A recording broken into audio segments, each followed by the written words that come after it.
Student class 6. Today is your chapter air around air around earth. देखिए students, पहला question इसमें कह रहा है चैप्टर नंबर 15 साइंस के। First question,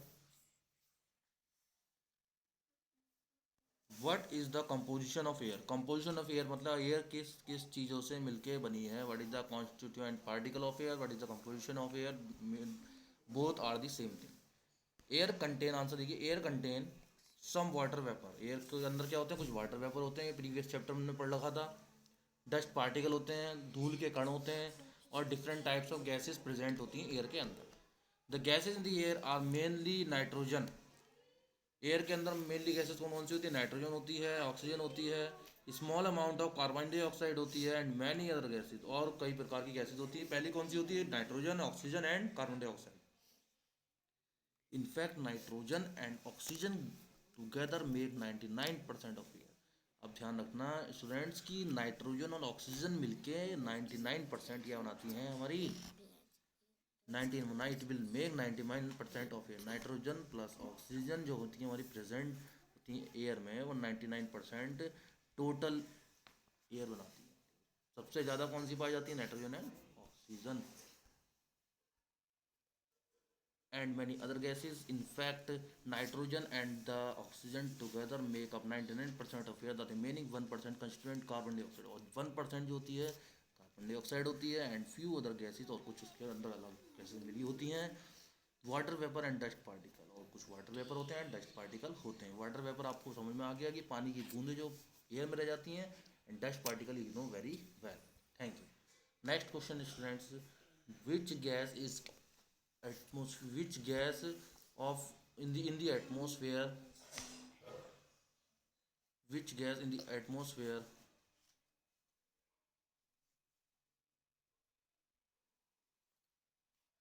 is essential for respiration। Respiration मतलब हम सांस लेने के लिए कौन सी गैस हमारे इनहेलेशन या इनहेल करने के लिए, इनहेल माने होता है सांस लेना, या तो हमें आसानी से पता है स्टूडेंट्स की oxygen O2 is very important या very useful for human beings, because with the help of oxygen we can respire or living in our on the earth। Third question, how will you prove that air supports burning. हम कैसे prove कर सकते हैं, इसका experiment देना है कि air कैसे सपोर्ट करती है, बढ़ावा देती है किसी चीज़ को जलने के लिए। आंसर देखिए, place burning candle upright in A tray having water, convert it with glass jar, water will be make at all tight. देखिए क्या लेना है हमें, एक बर्निंग कैंडल लेनी है, जलती हुई मोमबत्ती, upright the tray having water, एक ट्रे लेनी है, उसमें क्या होना चाहिए, वाटर होना चाहिए, cover it with glass jar, और उसके ऊपर से कैंडल को किस चीज़ से कवर कर देना है, ग्लास जार से कर देना है। ऐसे कैंडल को कवर, नीचे ट्रे आ जाएगी। Next, water will make it air tight, और वाटर क्या बना देगा, उसे एयर टाइट बना देगा नीचे से। And during burning oxygen is consumed and carbon dioxide is present, और बर्निंग ऑक्सीजन इज कंज्यूम्ड मतलब जो जितनी टाइम जलेगी मोमबत्ती वो ऑक्सीजन को पकड़ ले लेगी अपने अंदर, जल जाएगी तो, एंड कार्बन डाइऑक्साइड क्या हो जाएगी, इसके अंदर प्रेजेंट हो जाएगी। फिर after some time oxygen, no oxygen is left, और कुछ देर बाद कैंडल जलती रहेगी, मोमबत्ती जलती रहेगी, तो उसके अंदर कुछ भी ऑक्सीजन नहीं बचेगी। ऑक्सीजन नहीं बचेगी ग्लास जार के अंदर, तो हमारा क्या हो जाएगा, फ्लेम गोज आउट, फ्लेम बुझ जाएगी। It shows the support burning, और ये बताती है कि ये ऑक्सीजन क्या कर रही है, ऑक्सीजन एयर कैंडल को जलाने में मदद कर रही है। Next question students, fourth, how will you show that the air is dissolve. हम कैसे पता लगा सकते हैं, कैसे शो करेंगे कि एयर डिजॉल्व है पानी के अंदर। बिकॉज एक एग्जांपल ये भी हो सकता है कि जितनी भी लिविंग बींग्स होती हैं, फिश होती हैं, एक्वेटिक एनिमल्स होते हैं, वो सब पानी के अंदर जाके अपना सांस लेते हैं। बिकॉज फार्मूला होता है H2O, तो O ऑक्सीजन मॉलिक्यूल पानी के अंदर पाए जाते हैं, जिससे कौन ले लेते हैं, लिविंग बींग्स ले लेते हैं। ओके, नेक्स्ट देखिए, अकॉर्डिंग टू क्वेश्चन क्या कह रहा है ये, take some water in a glass vessel on beaker, एक वाटर लेना है, कुछ वाटर ग्लास वेसल में, बीकर के अंदर, heat it slowly on a tripod stand, और ट्राईपॉड स्टैंड पर उसे हीट करते रहना है। ये इस टाइप पर स्टैंड होता है, नीचे से हीट करते रहना है। Look carefully at the interior surface of vessel, अंदर की सरफेस को देखना है carefully. Reaching to its burning boiling point the bubble of air start, और थोड़ी देर में क्या होगा, बबल ऑफ एयर इसमें क्या हो जाएगा, स्टार्ट होने लगेंगे, गुब्बारे बनने लगेंगे ग्लासेस में। जब नीचे से उसका टेम्परेचर जब बढ़ाने लगेंगे हम, ऑब्वियसली जब पानी को गर्म करते हैं गुब्बारे बनने लगते हैं, बबल्स फॉर्म में बॉटम सरफेस से स्टार्ट हो जाते हैं। देखा होगा छोटे छोटे आते हैं, छोटे छोटे जब पानी धीरे धीरे उसका टेम्परेचर बढ़ता है तो the bubble came out in the air dissolve in water, उसके बाद क्या होता है, पानी बाहर को निकलने लगता है। ये हमारी प्रेजेंट होती है एयर की वाटर के अंदर, air dissolve water. Next students question, why does a lump of cotton wool shrink in water, यानी लंप ऑफ कॉटन जो होती है श्रिंक क्यों जाती है, सिकुड़ क्यों जाती है वाटर के अंदर। Sufficient volume air is present in the cotton when dipped in water. देखिए कॉटन जो होती है उसके अंदर बहुत ज़्यादा एयर की प्रेजेंट होती है, और एयर जब पानी में दबाई जाती है वो कपड़ा, तो एयर की जगह स्पेस कौन झेल लेता है, हमारा पानी झेल लेता है, और that this is air replace by very less volume water, और इसी कारण एयर को रिप्लेस कौन कर देता है, पानी, यानी कि वाटर कर देता है, रिप्लेस की जगह पे आके बैठ जाता है, और तो क्या हो जाती है, श्रिंक हो जाती है cotton. 6th question students, the layer of air around the earth is known as, कौन सी लेयर कहलाती है, एटमॉस्फेयर कहलाती है। Obviously we know very well the component of air used by green plant to make their food is carbon dioxide, यानी carbon dioxide से green plant अपना food बनाते हैं। 8th question, list 5 activities that are possible due to presence of air, यानी कि 5 ऐसी activities बताओ जो कि एयर के प्रेजेंट में होती हैं या पॉसिबल हैं। Living beings are used for respiration, living beings use for respiration करती हैं वो अपने सांस लेने के लिए। नेक्स्ट हो गया, plant use carbon dioxide to prepare food, ये भी एयर की प्रेजेंस में होता है।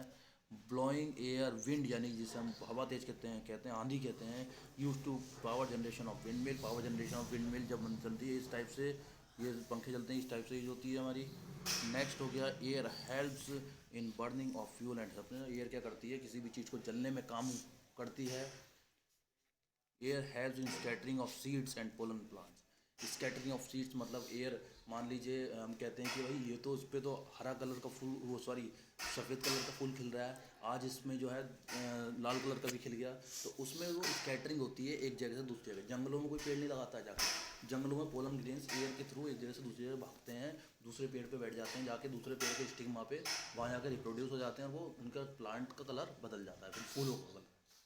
Air help in moving selling याच ग्लाइंडर पैराशूट एंड एरोप्लेन्स, ये सब क्या करती हैं, एरोप्लेन को मूव कराने में, पैराशूट ग्लाइंडर और सेलिंग याच इन सबको मूव कराने में एयर की ज़रूरत पड़ती है। विदाउट एयर एरोप्लेन भी नहीं चल पाएगा हमारा, पैराशूट भी नहीं चल पाएगा, ग्लाइंडर भी, सेलिंग याच, ये सब चीज़ें एयर की हेल्प से, इनके रूट क्या है, बेस्ट मीडियम क्या है चलने के लिए, एयर है। Next students question 9th, how do plants and animals help each other in exchange gases in atmosphere. देखिए प्लांट्स और एनिमल्स, हम लोग और प्लांट्स और एनिमल्स कैसे गैसेस को एक्सचेंज करते हैं। फॉर एग्जांपल मैं आपको बताऊंगा कि जैसे कि हम ऑक्सीजन यूज़ करते हैं, प्लांट्स लेते हैं, प्लांट्स हमें देते हैं ऑक्सीजन, और हम उन्हें क्या देते हैं बदले में, कार्बन डाइऑक्साइड। तो ये एक्सचेंज प्रोसेस ही तो होती है, this is the exchange process by which we exchange the different gases from plants and animals like oxygen and the carbon dioxide. The answer is saying that there is independence of plants and animals. देखिए यहाँ पर independence है plants और animals का, एक दूसरे को वो मिलजुल कर रहते हैं, एक तरीके से देखा जाए तो फ्रेंडशिप करके रहते हैं। Plants and animals respire, that is they intake oxygen, give out carbon dioxide in the atmosphere. Plants जो करते हैं, एक्वायर करते लेते हैं, इनटेक ऑक्सीजन हम लेते हैं एनिमल्स, और प्लांट्स को क्या देते हैं, कार्बन डाइऑक्साइड देते हैं animals. Plants take carbon dioxide from the atmosphere and prepare food and return oxygen to atmosphere by process of photosynthesis. Means plants carbon dioxide लेते हैं फ्रॉम एटमोसफियर के अंदर से एंड प्रिपेयर फूड, उसके बाद क्या करते हैं, अपना खाना बनाते हैं वो, मतलब खाना बनाना, उनकी लीव्स किचन हाउस कहलाती हैं प्लांट्स की, और next atmosphere by process of photosynthesis, photosynthesis के थ्रू क्या बनाती हैं, उनकी लीव्स खाना बनाती हैं जिसको हम फोटोसिंथेसिस कहते हैं, खाना बनाने को, जिससे प्लांट ग्रो होते हैं। So in this way plants animals help each other in the exchange of gas in the atmosphere. इस तरीके से प्लांट्स और एनिमल्स एक दूसरे को क्या होते हैं, एक्सचेंज करते हैं गैसेस। अब बात स्टूडेंट्स बताइए कि प्लांट्स और एनिमल्स ही क्यों कहा गया, क्यों ह्यूमन बीइंग क्यों नहीं कहा गया। देखिए बता सकते हैं हम, सोचिए थोड़ा। इसलिए नहीं कहा गया क्योंकि जो घने जंगल होते हैं, अमेजोन फॉरेस्ट और ये सब जितने बड़े बड़े फॉरेस्ट हैं, वहाँ जो ह्यूमन बींग्स है उन्हें अलाउड नहीं होता। क्या अलाउड नहीं होता, क्या अलाउड नहीं होता है, क्या अलाउड नहीं होता, रहना अलाउड नहीं होता। इसलिए वहाँ एनिमल्स ही प्लांट्स की मदद करते हैं कार्बन डाइऑक्साइड देने में। Thank you.